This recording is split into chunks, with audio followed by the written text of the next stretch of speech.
Arregoitia, and I want to welcome you to the defense of my dissertation called Development and Characterization of Composite Membranes for the Selective Separation of Bioalcoholes by Pervaporation. This work was directed by Professor Boris here present and by Professor Palanca, who is not able to attend in person today, but he will be following online.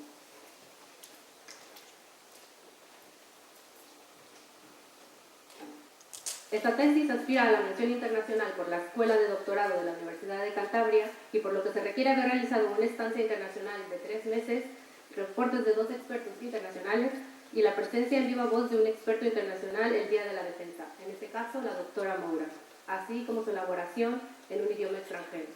Por lo que a partir de ahora cambiaré al idioma inglés para el resto de la presentación. This dissertation has requested for international commendation by the University of Cantabria, which requires the presence in viva voice of an international expert in the panel, in this case, Dr. Moura, and I will continue now in English for the rest of the presentation. This dissertation has generated 3 publications in high-impact journals of scientific contributions. Additionally, there is one more in preparation that will be presented in collaboration with the Research State Center, the LENEC, where the prize grant took place as part of the European Union 2020 program, of the Horizon 2020 program. I will take you in a journey where I will first give you an introduction of the topic, then we will go into the core of this work, starting by pervaporation, flat-sheet membranes, then the hollow fiber membranes configurations will be presented in single layer, and then we will move into multi-layer to finally see the performance of the membrane in complex mixtures. I will provide a conclusion and an insight of the future work. For the introduction, first the general background will cover the objective, the motivation, and the biofuel background. Then the second part will cover pervaporation, the general principles of the process case and the membrane, as well as the applications. The general objective of this work was the butanol recovery from ADE processes by pervaporation, and the specific partial objectives were the making of the polymer ionic liquid as flat sheet membranes and then hollow fiber membranes. We have divided the work in 4 stages, where the membrane making included the fabrication of the composite flat sheet membranes by the TIPS method, and then the hollow fiber membranes were modified into a single layer and then multi-layer membranes by deep coating. The testing and the characterization was to evaluate the butanol recovery from multi-component solutions in the pervaporation unit, and the theoretical model was done to implement a mathematical model, and the simulation of the process and the experimental validation was implemented by Aspen. The final testing was evaluated to see the performance of the membranes in complex mixtures. As you probably know by now, the energy crisis has made the world turn towards a new bioeconomy, and the spotlight has been set on the importance of transitioning to a low-carbon future by decreasing the use of fossil fuels that have been led by the demand of energy-based services such as transport, heating, cooling, lighting, and manufacturing. There are a lot of questions regarding how to obtain energy security supply, affordable access and availability to all fuels and energy sources, since coal, oil, and natural gas are about 85% of the world energy consumption. For instance, oil is the largest fuel in the global energy mix, and even though its share has decreased since the 1970s, its production last year was still more than 4,000 metric tons. Global oil demand is still reeling from the effects of the pandemic, and even though oil levels are not expected to be as they were before in the longer term, growth will continue to push up oil demand, as it is seen here in the graph.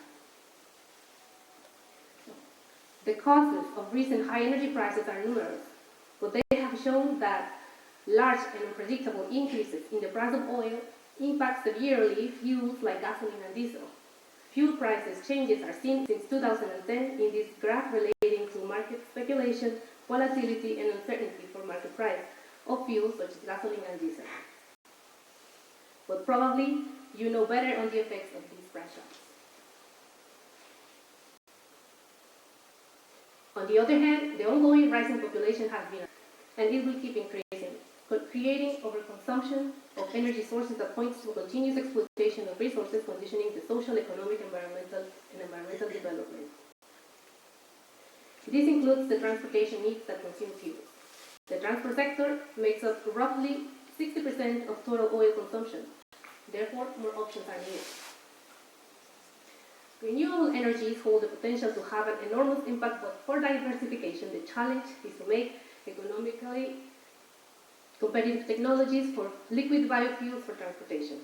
Compared to fossil fuels, biofuels are more biodegradable, however, their use constitutes only 3% of the world demand. Although the biofuels market value will keep increasing until 2030, only 7% is coming from wastes and residues. But the motivation lies on how to produce enough biofuels to reduce fossil fuel. Biofuels are liquid or gaseous transfer fuels such as biodiesel and bioethanol made from biomass. Second-generation biofuels, also known as advanced biofuels, are fuels that can be manufactured from various types of non-food biomass and considered more sustainable. Waste-based biofuels could be a key driver creating a local circular economy. Sustainable raw materials are desired as low-cost waste feedstocks. There is a need for new efficient techniques to convert biomass residues to biofuel and viable routes to recover them from the production processes. Moreover, raising motivations will continue over the next years as new policies come into effect to increase the share of renewable energy sources in the European Union by the year 2030. Butanol is a 4-carbon straight-chain alcohol, colorless and flammable. A study by Lee in 2016 compared the characteristics of different fuels, gasoline, diesel, butanol, ethanol, and methanol, and considered an advanced biofuel. Butanol has fuel characteristics much closer to gasoline. For instance, it has an octane number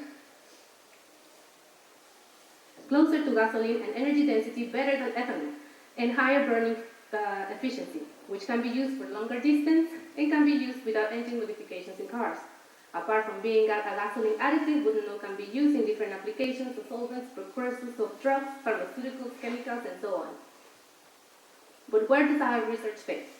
Currently in industry, butanol can be obtained chemically by the oxosynthesis, and this is not the scope of this work, but it can also be produced by ABE fermentation from renewable feedstocks such as second-generation lignocellulosic residues by Clostridia bacteria. After some pre-treatment steps, it can produce acetone, butanol, and ethanol in a ratio of 3:6:1, where about 12 to 20 grams per liter are obtained. However, it has the handicap that the outcome of the process is very low in final concentration and low yield to severe butanol toxicity to microorganisms and the cost-intensive butanol recovery technique in the downstream process, which represents up to 70% of the total production cost. And this is where our pervaporation is proposed. Pervaporation is a well-known technology because it can be used in situ with fermentations as an efficient alternative to current separation methods.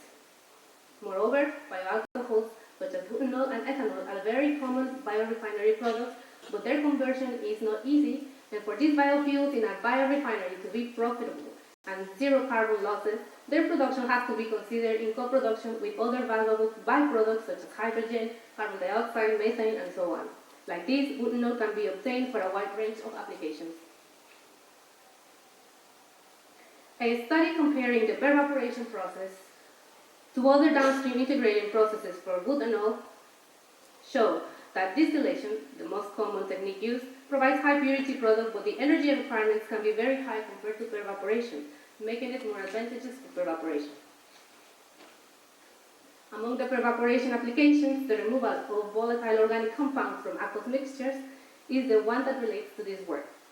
Pervaporation experienced by the advanced separation processes in the group at the University of Cantabria dates back to the middle 90s.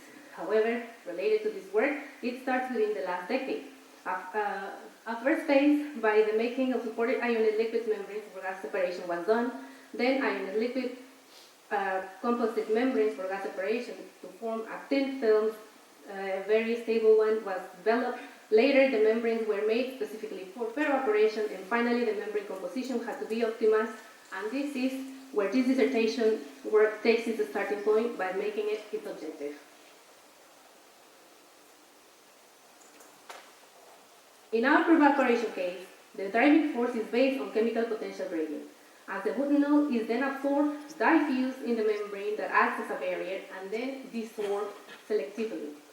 In this way, fifth stream is introduced, and then a liquid retentate is obtained and a vapor permeate is considered with the desired product. It is economic, safe, and sustainable compared to distillation, and it allows for organophilic removal of organic compounds. And the most important feature is that it causes no thermal, chemical, or mechanical damage to the microorganism. Pervaporation membranes are non-porous, they are dense, meaning that they can control the transport at a molecular level. And pores do not control the passage of the penetrant as in gas or vapor separation.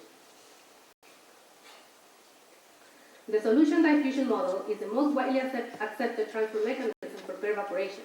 The permeation of a component through a pervaporation membrane can be explained from both thermodynamic and kinetic perspectives.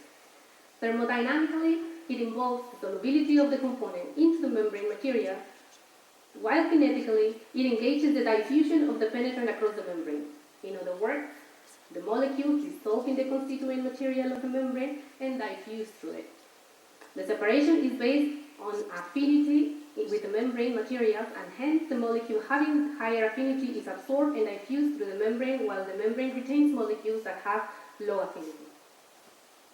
The ability of membranes to differentiate among species is called the selectivity, and the product of solubility and diffusivity of a molecule is assumed to be its permeability. And selective membranes are made of dense materials that should be designed so that two or more molecules have different permeability values. We will now move to flat sheet membranes. We will be talking about the objective, the methodology, and the results. The objective of this part was the development of high-performance composite flat sheet membranes for butanol recovery by pervaporation. The material nature and the composition are the key factors that dictate the performance of the membrane. Then, by adding modifiers or fillers, we can change the hydrophobicity.